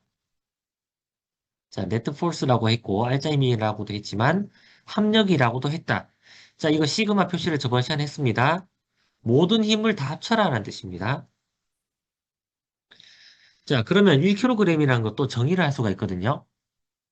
자, 1kg 내가 정의하고 싶어요. 그러면 여기에 1, 여기에도 1 해주면 되겠지. 자, 가속도 표준 단위를 쓰면요. 미터 퍼 섹입니다. 그래서 세크 제곱 이렇게 되겠죠. 길이의 표준 단위가 미터고 시간의 표준 단위가 세컨드 초예요. 힘의 표준 단위는 뭐냐? 1뉴턴입니다. 자, 단위는 일단 뒤로 하고서라도 이건 만족해야 될 거 아니에요. 1 곱하기 1은 성립해야 될 거 아니에요. 그죠? 자, 그래서 1kg을 정의를 하는 거야. 자, 무슨 말이냐? 질량으로 한번 정리를 해볼까요? 그러면 A분의 F가 되잖아요. 그죠? 그래서 1kg을 이제 정의를 합니다. 1kg이라는 것은, 자, 1kg의 정의입니다. 1뉴턴을 가해서 가속도가 1m 퍼섹 제곱이 생긴다면 그 물체의 질량을 우리는 1kg이라고 하자라는 이론적인 정의가 이루어지는 겁니다. 자, 이게 좀 다릅니다. 뭐랑 다르냐면 길이의 표준은 1m라고 했단 말이에요, 방금. 1m는요, 그냥 사람들이 약속한 거예요. 만약에 여러분이 세상의 왕이에요. 그래서 나는 내 한 뼘 이게 너무 중요해. 세상은 내 위주로 이제 할 거야. 이 한 뼘을 이제 1m로 하겠노라 하면 여러분 전부 다 이거 다 1m로 한 뼘을 해야 되는 거예요. 그래서 이 사람이 딱 그 한 뼘만큼 해당하는 막대기를 보관해 놓고 이제 이거 1m야. 이제 내가 이렇게 약속하니까 써야 돼. 그럼 그 사람이 없어지고 또 다른 왕이 들어오면 아니야, 이번에는 내 발 크기로 1m 할 거야. 이렇게 해서 뭐 길이를 정해버리면 그만인데 이건 그렇게 어떤 물건을 가지고 정한 게 아니라 이론적으로 정한 겁니다. 알았죠? 1뉴턴에 의해서 1m 퍼 제곱의 가속을 하는 질량을 1kg이라고 합니다. 그러다 보니까 달에서 해도 지구에서 해도 똑같이 뭐 우주 공간에서 해도 똑같이 1뉴턴을 가하면 1m 퍼 제곱의 가속을 하는 애들이기 때문에 1kg은 지구에서 하든 어디에서 하든 항상 1kg은 변하지가 않아요. 그래서 여러분이 중학교 때 아마 배웠을 거예요. 질량과 무게의 차이. 질량은 물체의 고유한 양이다. 그 고유한 게 얼마냐? 이거라는 뜻이에요. 1뉴턴을 가해서 1m 퍼 제곱에 가속을 하는 이런 고유한 값이 있다는 거예요. 자, 킬로그램을 그렇게 이론적으로 정의를 한 뒤에 요거 딱 정확하게 1kg이야 라고 보관을 해 놓는 겁니다. 알았죠?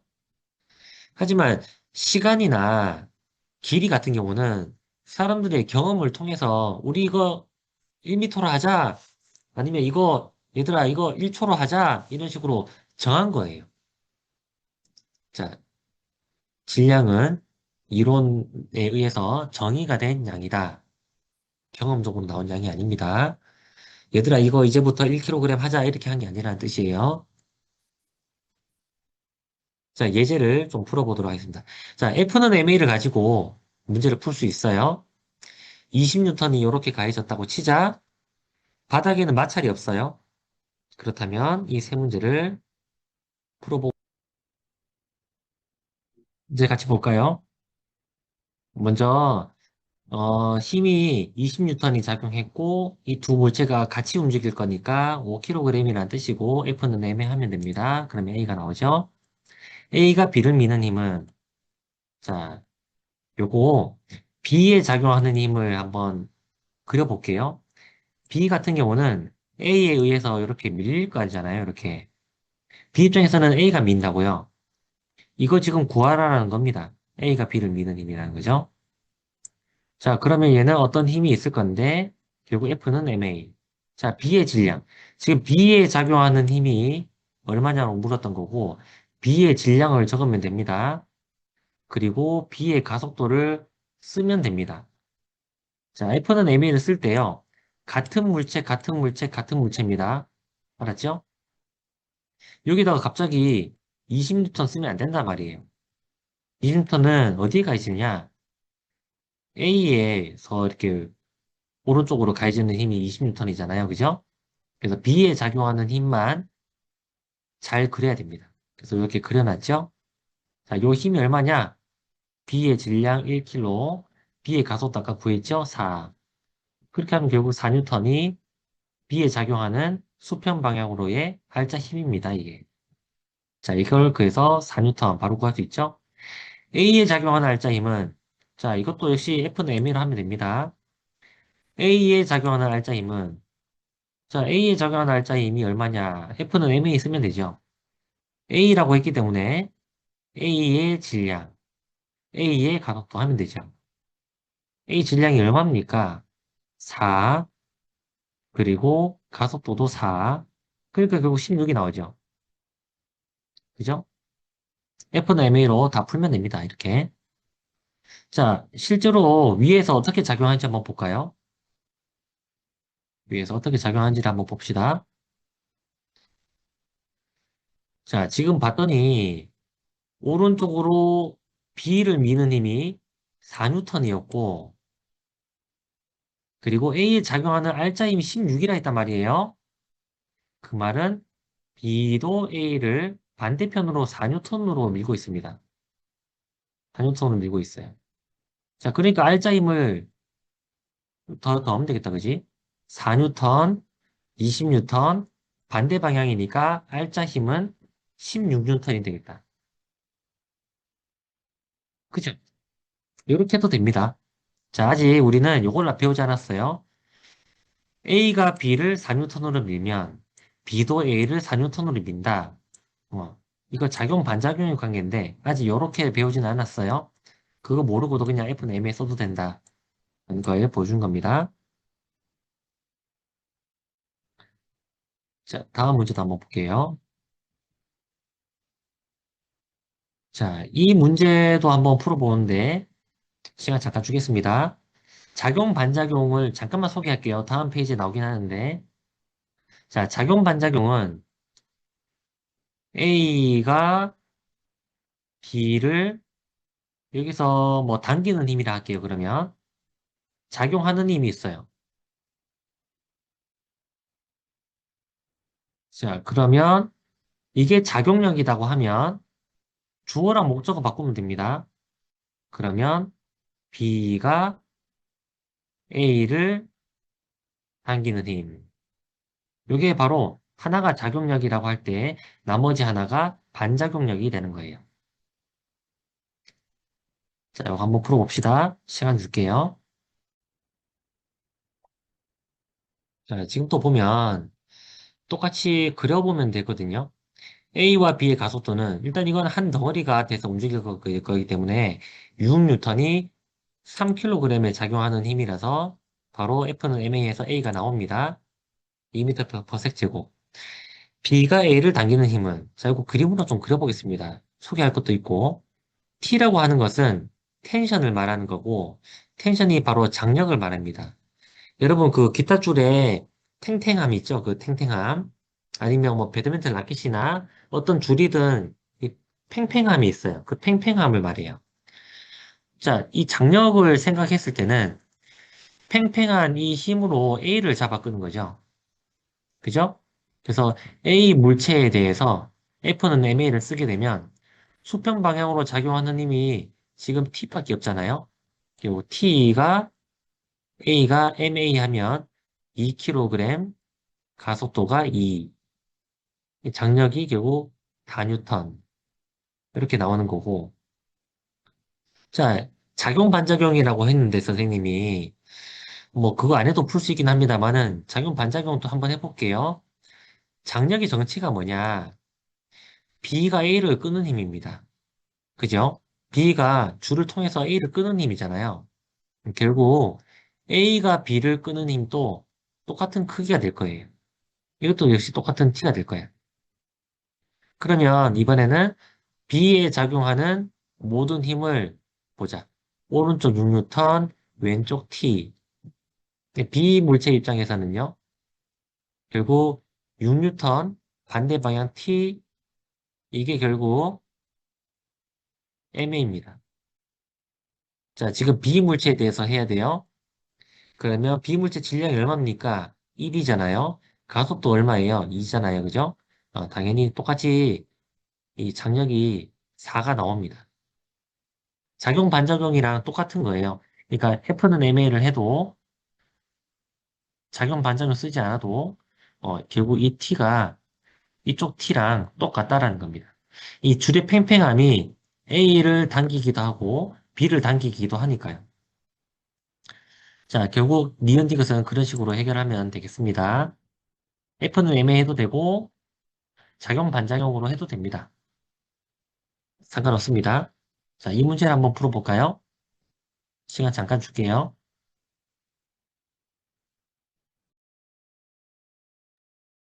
같이 봅시다. 정답은 12뉴턴인데요. 어떤 식으로 하는지 볼게요. 일단, 자, 첫 번째.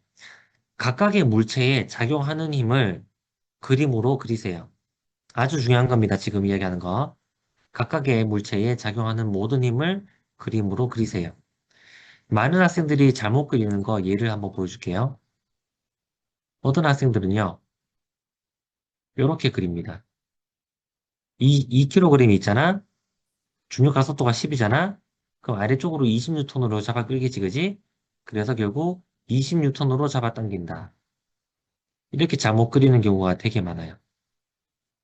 아닙니다. 지금 이렇게 해버리면 장력이 20뉴턴이라는 뜻이거든요, 이게. 그죠? 자, 화살표를 잘 그려야 됩니다. 어디에 그려야 되냐? 20뉴턴이라는 것이 2kg에 이렇게 작용하고 있는 거잖아. 지구가 당기는 게 B를 당기는 거지 C를 당기는 게 아니란 말이야. 그래서 B에 작용하는 중력으로 이렇게 그려야 되는 거죠. 화살표를 잘 그려야 돼요, 여러분. 자, 그리고 난 뒤에는 A 물체도 있고 B 물체도 있습니다. 그러면 A 물체에 대해서 F는 MA. 자, A 물체에 운동하는 방향으로 작용하는 모든 힘이 T밖에 없습니다. 그러니까 결국 T, F는 MA. A, A에 가해지는 힘, A의 질량, A의 가속도. 그 다음에 B 물체에 대해서도 F는 MA를 할 텐데, 장력이 A 물체를 당기기도 하고, B 물체를 당기기도 합니다. 이 팽팽함이 말이죠. 참고로 이 장력을 측정할 수 있는 방법은 여기 용수철을 달면 돼요. 용수철 저울을 매달잖아요. 용수철 저울의 질량을 만약에 무시할 수 있다면, 여기서 나타나는 눈금이 바로 장력입니다. 비물체에 대해서도 해볼게요. F는 MA를. 아래쪽으로 가속을 할 거예요. 그래서 아래쪽을 플러스로 잡으면 중력 빼기 장력 하면 MA. 그죠? 여기에 질량들이 다 나와 있고, 그리고 힌트는 A랑 B가 하나가 돼서 움직일 거예요. 그래서 가속도가 같을 거예요. 가속도가 같을 거예요. 그럼 결국 이 식을 연립을 하면요. 알짜 힘을 구하라고 했기 때문에 t를 없애고 싶긴 하지만 가속도를 없애는 게 더 빠르긴 하겠다, 그지? 가속도를 없애면 결국 t를 구할 수 있겠다. 결국 t 구할 수 있습니다. 이 12뉴턴이 나오는 거예요. 자, 좀 복잡해 보이는 문제들이 많아요, 여기에서. 그런데 전부 다 똑같은 방법으로 하는 거예요. 그림 그리고, 그리고 화살표 잘 그려주면 돼요. 화살표만 잘 그려주면 그 물체에 작용하는 모든 힘을 다 더해서 합력을 적어주면 돼요. 그리고 애매하면 됩니다. 모든 문제 공통입니다. 근데 이상하게 문제 조금씩 조금씩 바꾸면 학생들이 되게 어려워해요. 그렇게 누누이 화살표 잘 그려라, 그림 잘 그려라 해도 그걸 이상하게 또 잘 안 그리다가 결국에 틀리더라고요. 여러분은 꼭 화살표를 잘 그리는 거 하세요. 화살표만 그렸으면요. 이 식 전개가 어려운 게 아니거든요, 지금. 결국 이 문제 풀 때 푸냐 못 푸냐를 결정하는 것은 요 빨간색 화살표를 그렸냐 안 그렸냐의 차이입니다. 만약에 선생님이 화살표를 그려줬어요, 문제에서. 그럼 엄청 쉬울 거 아니에요, 문제의 난이도가. 자, 제3법칙 빨리 하고 끝내도록 하겠습니다. 작용 반작용입니다. 이건 같은 크기의 힘인데 반대 방향으로 작용하는 건데 항상 그렇습니다. 어떤 힘이 작용하면 항상 작용력이 있을 때 반작용력이 이렇게 작용합니다. 자, A, B, B, A라고 해놨잖아요. 이건 뭐냐? 자, 영어 순서대로 하면 됩니다. B에 작용하는 힘인데 from A입니다. 그래서 A가 B를 자, 안 헷갈리려면요. 앞 글자만 보면 돼요. B에 작용하는 힘이란 뜻이에요. 자, 위쪽 방향은요. A에 작용하는 힘입니다. FA죠. B가 영향을 주겠죠? 자, 이 두 힘이 작용, 반작용의 관계입니다. 둘 중에 뭐가 작용력이냐? 그런 거 없어요. 서로서로가 그러고 있는 거지. 만약에 위에 게 작용력이라면 밑에 게 반작용이 되는 거고, 밑에 게 작용력이면 당연히 위에 게 반작용력이 되는 거죠. 자, 눈치챘죠? 쉽게 이해할 수 있습니다. 주어랑 목적어만 바꾸면 됩니다. 주어랑 목적어만 바꿔주면 뭐가 뭐의 반작용력인지를 바로 알 수가 있어요. 볼까요, 한번? 어떤 사람이 공을 쳤어요. 그러면 공이 사람을 미는 힘이 생겼겠지. 이거의 반작용력은 당연히 뭐겠어요? 주어 목적어 바꾸면 된다 했죠? 사람이 공을 미는 힘입니다. 그죠? 그런데 중요한 것은 어디에 힘이 작용했냐라는 겁니다. 간혹 보면 이런 이야기가 있어요. 말이 있습니다. 말 좀 그려볼게요. 말. 자, 말. 좀 잘 그린 것 같아요, 오늘. 자, 말을 그렸는데, 이 말에 작용하는 힘들을 좀 그려볼 건데, 말이요, 땅을 밀어요. 어떤 힘으로 민다고 하자. 근데 작용 반작용이라고 했죠? 그러면 말이 땅을, 그럼 반작용력은 뭐겠어요, 당연히? 땅이 말을 밀죠. 그러면 합력이 0이다. 합력이 0이라서 결국 말은 앞으로 나갈 수가 없다. 이렇게 말하는 경우도 있습니다. 당연히 틀렸죠. 말이 당연히 앞으로 가잖아요. 그죠? 어디서 오류가 났냐? 이게 틀린 거예요, 이게. 왜냐? 선생님 아까 전에 이야기했죠? F는 MA를 했는데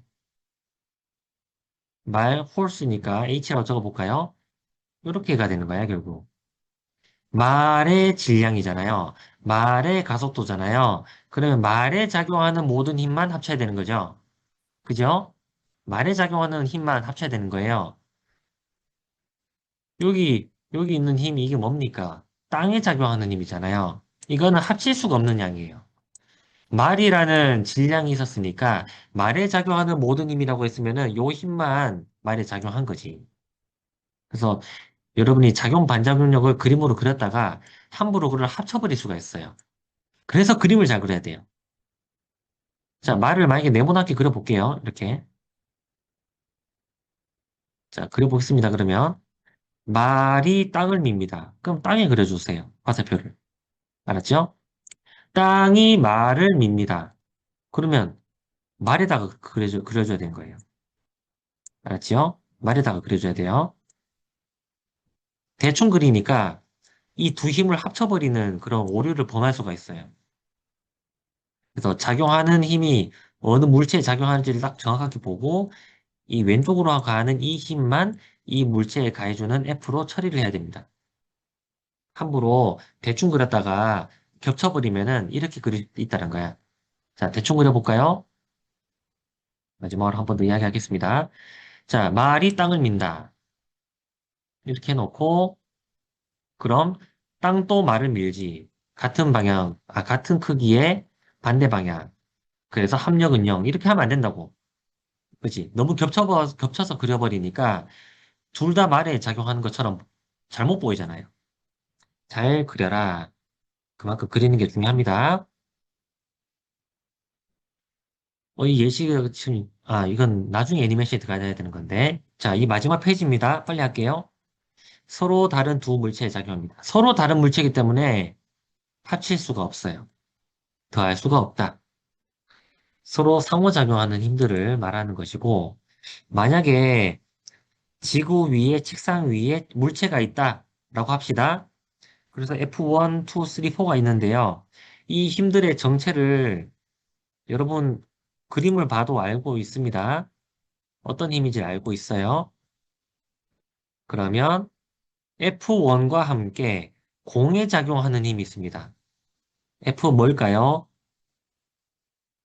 F1과 함께 공해작용하는 힘. F4입니다. F4입니다.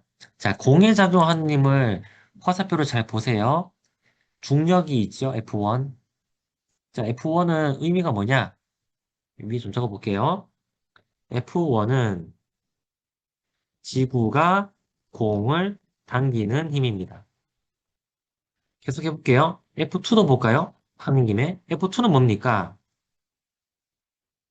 작용 반작용 관계죠, 지금 보니까. 공이 지구를 당기는 힘입니다.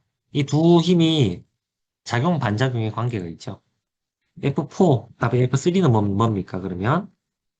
F3는 그림을 잘 보세요. 공이 책상을 미는 힘입니다. 그리고 F4는 공이 책상이 공을 미는 힘입니다. 그죠? 저렇게 힘의 정체를 이름으로 이렇게 설명을 좀 적어 놓으면 뭐가 뭐와의 작용 반작용인지를 알 수가 있는데 좀 더 볼게요. F4였습니다. 그러면 F3의 반작용력은 뭐냐? F3 정체를 여러분이 만약에 서술 이렇게 하면 예, 주어랑 목적어로 바꾸면 돼요. 그가 반작용력입니다. 그럼 F1의 반작용력은 뭘까? 당연히 주어 목적어 바꾼 거죠. F2입니다. 자, 그러면 작용력과 반작용력은 더할 수 없습니다. 그죠? 이건 더할 수 없어요. 이것도 작용, 반작용끼리는 서로 더할 수 없습니다. 이건 어떨까요? F1과 F4는 더할 수 있을까 없을까? 더할 수가 있죠. 둘 다 공에 작용하니까요. 그죠? 자, 그림을 자세히 한번 뜯어볼까요? 자, 지금 보면 공이 있는데 이 공에 작용하는 힘이 아래쪽으로 F1이 작용하고 있고 또 책상이 공을 밀어줍니다. F4가 작용하고 있죠. 이 두 힘이 크기가 똑같아요. 그래서 둘 다 이 공에 작용하는 힘이라서 합칠 수가 있어요. 자, 합력을 하면 얼마입니까? 0이잖아요. 그러니까 얘가 수직 방향으로 어떤 가속 운동을 하지를 않아요. F는 MA도 0이 됩니다. 한마디로 가속도가 0이라는 뜻이죠. 그죠? 그러니까 제자리에 가만히 있는 거지. 수직 방향으로 어떤 힘도 안 받으니까 알짜힘이 0이니까 가속도가 0이다. 자, 더할 수 있을 때는 한 물체에 작용할 때입니다. 그런데 이때 방향이 반대면서 힘의 크기가 같잖아요. 이걸 뭐라고 부르냐? 얘들의 관계는 힘의 평형이라고 부릅니다. 힘의 평형 관계에 있다라고 부릅니다. 작용 반작용 관계랑 너무 닮았어요. 반대 방향으로 같은 크기 힘이 발생했잖아. 작용 반작용도 그렇고 힘의 평형도 그렇단 말이야. 그런데 차이점은 힘의 평형은 한 물체에 작용하는 힘들을 합쳤을 때 평형이라는 겁니다. 작용 반작용은 서로 다른 두 물체입니다. 그래서 합력이 구해질 수가 없는 상황입니다. 알았죠? 자, 원래 뒷부분 좀 더 남아서 하고 싶었는데 오늘 또 벡터 좀 이야기하다 보니까 다 못했습니다. 다음 시간에 또 이 부분